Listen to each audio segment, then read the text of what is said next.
and you watch anything on the New Zealand coaches, they'll be like, we're the best because we can do the little things better than anybody else. Pass the ball quickly out of our hands, support the ball, all little crap. And you'll watch videos of them on YouTube of them doing the most basic shit that we don't do. Yeah. Like, that's crazy. Yeah. But that's how the internet changed. That's amazing. I wouldn't have thought that they practice like that minute of drills. You think, like, I don't know. Like, from at least watching D2, I've probably played against most of you or seen it. And it's like, I know everyone could tackle. I know everyone could pass. Like, at least at the D3 level, like, we're picking kids off the street and actually having to teach them that shit, Right. But, well, that's the thing. There's some guys that are playing now that can't pass because they've never been coached. And if you don't coach them how to pass, it's like, just throw it backwards. Yeah. Well, what I find crazy, I'm not going to throw any names under the bus, but I've played for South Pittsburgh Hooligans for about 6 or 7 years now. Mm-hmm. And twice, once when I kind of first joined the club, and once very recent. Once was by a coach, and once was by a very senior player. It was said, if you don't know how to tackle, we can't teach you that. And I thought, God, that's so ignorant. Well, I don't know. I mean, I think surely you can teach technique, but you can't teach the mentality. Okay. I don't Sure, know. the mentality, but it's just like anything else.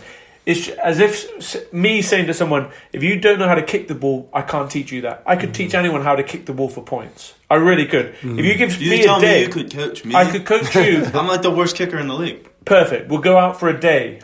You could become one of the best. You really could. It's just practice. We're building so much content. We're gonna make so many weird. I can't wait till this goes to videos. Practice makes perfect in every aspect. Would you not agree, Derek? Coming from a coach. Yeah, I mean I don't want to give away my trade secrets, but there's one thing that we practice to tackle. No. Okay. Yeah. But yeah, we practice in the college game especially. Right.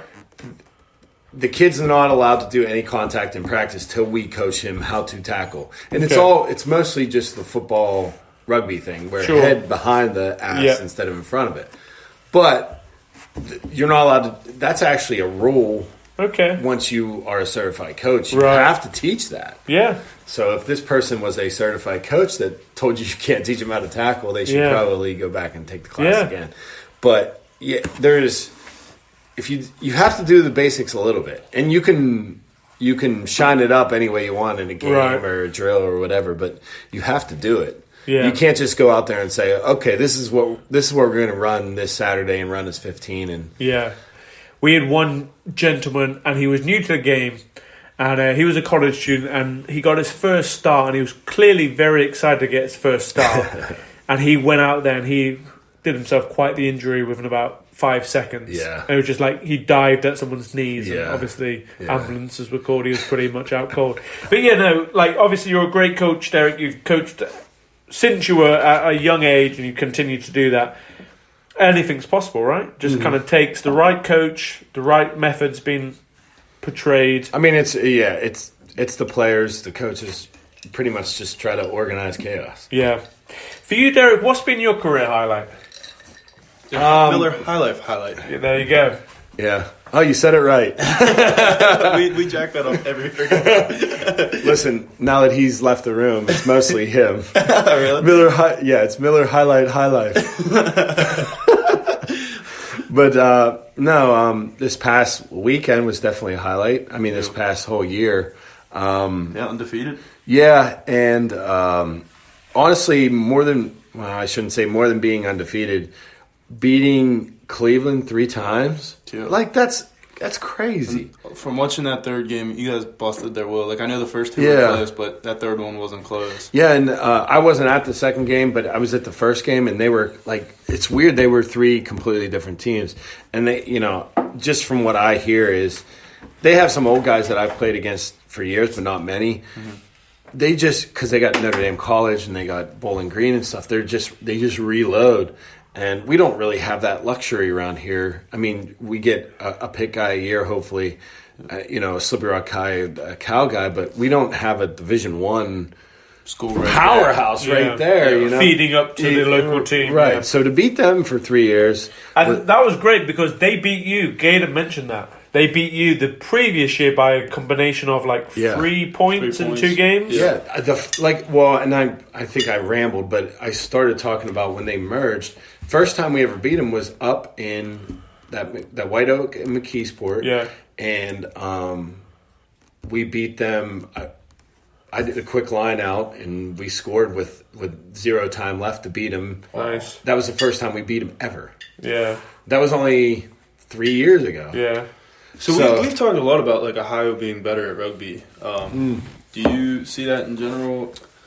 Because like, what are there? So I feel like you guys play Cleveland, and then everyone else is in Chicago or in Indianapolis. Is Cleveland the only D2 team in all of Ohio? Because like I know they have D1 teams too. Well, now they're called Columbus Rugby Club of Scioto Valley. They're D1, and I can talk shit on them because nobody will listen to this. But they are usually bottom of the barrel D1. Mm-hmm. So from what I've heard and off the record is that they stay in because they have that Obits Park. Okay. We actually beat them last spring at Columbus. Like if you're a D1 team, you can't lose at home to a D2 team. Yeah, like if they travel out here. Yeah, even if they could say they played a weaker team or they put a weaker team. Well, fuck them. That's bullshit. So they lost to us. I think they bottom the barrel D1 every year, but they have that place there. Yeah. That's like another one of those showcase places where I wouldn't be surprised if we would have won. We would have been playing there in the spring. Yeah. But it's one of those places. So they kind of keep them hanging around D1. But they're good. Ohio State has a good team, and they're kind of like you were talking about with Slippery Rock. Everybody stays around. Yeah. You go play Scioto Valley, they're all Ohio State, OU, Dayton, Miami. They're all pretty good teams. And then up in Cleveland, you have Bowling Green, Notre Dame College, which Notre Dame College is huge now. Yeah. So, if you compare that to what we have here, it's probably better just feeder-wise, and they tend to stay. I don't know what they do for work, but that seems to be where Ohio State, Cleveland especially gets them from, right? Yeah. Derek, just what you're talking about there, bottom of the barrel D1 team. Myself and Gator had several conversations on and off the record. Pittsburgh Forge D2 should never ever play the Harlequins D1 because, in our opinion, Pittsburgh Forge win and Harlequins becomes Eradicate. Would you agree? I think they'd agree. That's why they won't play you. Yeah, I mean, yeah. Because if you beat them, their whole thing is we're D1, we're the best, and if they beat you, then I've played them twice. We won the first time when we were Pitt City, and then the second time we played them. I think, this is what sucks about getting old. This was back when you guys were like fighting for the championship back in like 2013, right? I think this was even after that. We weren't as good. Yeah, Jeez. it was a couple years ago. There's a picture of me in Rutgers in that game, and we lost 18-16, which, to your point, is a victory for us. Sure, looks terrible for them. Yeah. So to your point, I mean, I wouldn't want to play us because we would beat them. Yeah. And everything that they've worked for is literally being eradicated at that stage. I honestly don't know what they're working for at this point. Unless it's like Command and Conquer, where you could just like beat them, and all of a sudden you now own Founders You're Field. For pigs. Yeah, I mean, if they win, they get Rutgers. If you win, you get Founders. Well, and going back to when I talked about that merger when we were doing it in 14 and 15, that was like the whole thing was like it was so perfect. It was like you guys have Founders, we have Rutgers. Yeah, and then it boils down to a couple suits in a room bitching about, well, we want to be called the Pittsburgh Harlequins. And like, why? Yeah. You want to be as a purple and red clown? Go ahead. Yeah. And that's where it all fell apart. Yeah. It's crazy to think. I hate driving out there. That's why I went. I live 5 minutes from there. Yeah, it would have been ideal for you. Yeah. So no, I hate driving there. So you're just kind of saying with the forge between the two clubs, the merge, it was almost the people in charge were more adequate with each other. They were more willing to do business. It wasn't like we want to stay Pitt City as with the city of Pittsburgh, because even Bill Marnell was kind of making out I think Gaynor might have called him up on the one city, one club. Yeah. And he had a great response. And he was an ex-Highlander. Yeah. So he's completely committed to just making this work. Yeah. Whereas maybe the Harlequins were like, nah, fuck this shit. We're up for this. I mean, it absolutely would have been, we would have been playing at Founders Field. Yeah. So you can't say the city. But it was just like there was two large assets there that were pretty equal. Different sides of the spectrum, but completely, well, maybe not money-wise, because property is worth more than, but a liquor license in the south side of Pittsburgh is probably worth a good chunk of money, too. Oh, yeah. So, it would have been great, but then there was people behind the scenes that were originals that left for a reason because they couldn't play on Pitt City's A side. Right. So they went and created their own thing. This is plain and simple. Yeah. I don't think I'd ever have the energy to make my own rugby team. It sucks just being on the board of one. But that's what those guys back then did. I mean, if you go around and you look at shirts of the teams you play and see when they were established. Yeah. A lot of them are going to be around mid-70s to 80s. Right. And if they're not, they were the original ones, like ours, and like Scioto Valley was like in the 60s. Like people having their 50th year anniversaries now are kind of like where the second. Well, yeah, it's funny you mention that because like the soccer team I support is Liverpool, but there was one team, and obviously Liverpool is a very big city in England, but the original team was Everton, and it was about year 20 of Everton. Liverpool merged from that. Yeah. It always seems to be like you got this grace period, and then all of a sudden, egos or whatever it is, and different clubs arise from. A phoenix arises from the ashes. Yeah. Derek, what's your next goal? Yeah, I was going to ask that too. This is as a team, not you personally. Oh, okay, good, because I don't have any goals now. I mean, keep playing, I guess, is my goal. As a team, I mean, obviously, we got to take that next step. We want to be Division One. So, and is that something that is possible? Honestly, I don't know. That's a Bill question, so you can do that with part 3 with Bill.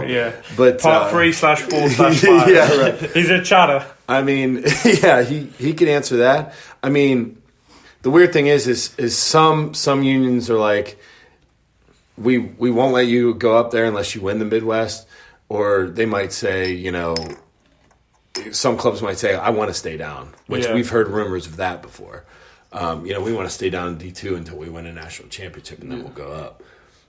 So I don't know how that all works, but that would be our next high lofty goal. What, do you have a plan on? Not that you would be a bad D1 team, but you're not going to be at the top of the league, right? Well, you have strategy to you're going to have to get more players. Yeah. So because if you're going to have a 1, 2, and a 3 for sure. Yeah. But I mean, we have a 2, 3, and a 4. Yeah. If we had more people for our Division 4 to play, we would have had a full schedule for them. We would have had enough people to fill a 6, 8, 10 game schedule with 3 sides. So you just move in. Yeah, there's going to be growing pains. So everybody moves up, but then how much more attractive are you that now you're a D1 team? The northern people think that the only attraction to go to them is they're a Division 1 team. Yeah.